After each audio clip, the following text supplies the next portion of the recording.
Hey everyone, and welcome. Today we are diving deep into that moment every single writer knows all too well.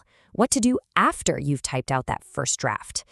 How do you take that rough, messy document and turn it into something truly powerful? Let's get into it. So, you did it. You stared down that terrifying blank page and you filled it with words. You won. But then what? There's that feeling, right? That little voice that says, okay, now what? Well, that moment, that feeling of uncertainty, that's where the real work and honestly, the real magic of writing truly begins. Now, before we jump into any fancy techniques or checklists, we've got to talk about a huge mindset shift. The very first step to making your writing better has nothing to do with commas or spelling. Nope, it's about something way, way bigger. That's it, right there. Revision literally means to re-see your work. It's not about correcting mistakes. It's about re-envisioning the whole thing. Think of it like putting on a new pair of glasses and looking at your own writing from a totally different angle. The goal here is to stop thinking, I have to fix what's broken, and start thinking, wow, look at all these new possibilities. Okay, so to help us actually re-see our work, we're going to use a super simple but really effective framework. And it's as easy to remember as a pirate's favorite sound, RRR. To see how this works, let's take a really simple, kind of boring sentence and watch how the RRR toolkit can totally transform it. Our starting point is just, the building was big. Pretty dull, right? First up in our toolkit, A is for adding. This is where you ask yourself, what's missing? What else does my reader really need to know to get this? Are there any gaps I need to fill in? For our little sentence, let's add some basic details. Instead of the building was big, what if we add a bit more? The brick building was big, standing on the corner with many windows. See, it's already starting to paint more of a picture. Next up, R is for rearranging. Sometimes you have all the right ingredients, they're just in the wrong order. This is about looking at the flow. Does the whole thing make sense from start to finish? Would that point you made on page 3 be way more powerful if it was actually in the introduction? For our sentence, let's just flip the phrases around for a better rhythm. Standing on the corner, the big brick building had many windows. Sometimes just moving things around can make a world of difference. Okay. This next one can be tough. The second R is for removing. Oh, we get so attached to our words, don't we? But the truth is, some sentences, some ideas, even some whole paragraphs, they just aren't helping.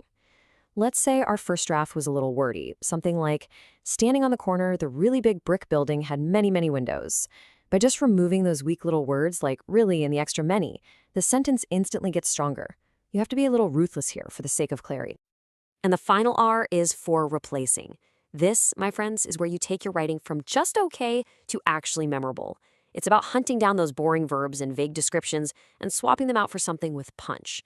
So let's replace big and had many windows. How about this? Looming over the corner, the colossal brick building stared out from 100 vacant windows. Now that gives you a feeling, right? That's how you make your words stick with someone. So that ARR toolkit is awesome, but it leads to a big question. How do you get that fresh perspective to begin with? Especially when you've been staring at the same pages for hours. Well, let's talk about 2 fantastic strategies that can help you see your work with brand new eyes.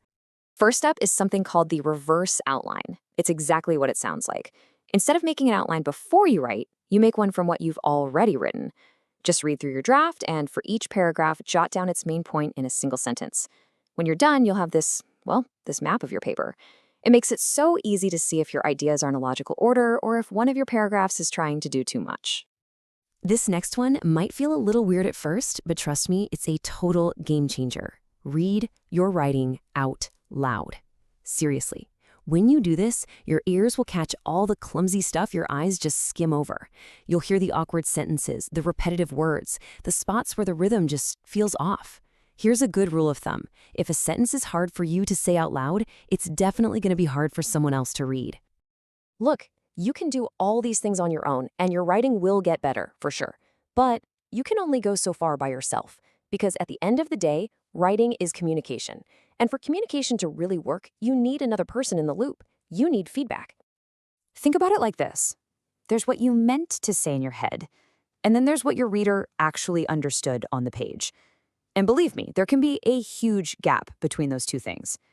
Getting feedback is the only way to build a bridge across that gap. It shows you exactly where your ideas are landing, and maybe more importantly, where they're getting a little bit lost. So, where do you get these fresh eyes? Well, the great news is that you probably have resources all around you. You can talk to your classmates in a writing circle or ask a friend you trust. And you should absolutely take advantage of your instructors, college tutors, or peer mentors. It's literally their job to help you see your work in a new and better way. But here's a really, really important thing to remember about feedback. Just because someone gives you a comment doesn't mean you have to automatically accept it. You are still the author. You're in the driver's seat. Your job is to listen carefully, really consider what they're saying, and then you, and only you, get to decide what changes will actually make your writing better. All right, let's pull all of this together. We've gone from that kind of what now feeling you get after a first draft, all the way to having a clear, actionable plan to make your writing so much stronger. So, what are the big things to remember? First, change your mindset. Revision isn't about fixing, it's revisioning, a chance to see new possibilities. Second, use that handy ARR toolkit. Add, rearrange, remove, and replace. Third, try out those practical strategies, like the reverse outline and reading your work aloud. And finally, go out and actively look for feedback. It's one of the best tools you have for growth. You know, a first draft isn't a final product, not even close. It's just the raw clay. And now you have the tools and the strategies to mold it, to shape it, and to turn it into something with real impact. So the only question left is, how are you going to choose to shape it?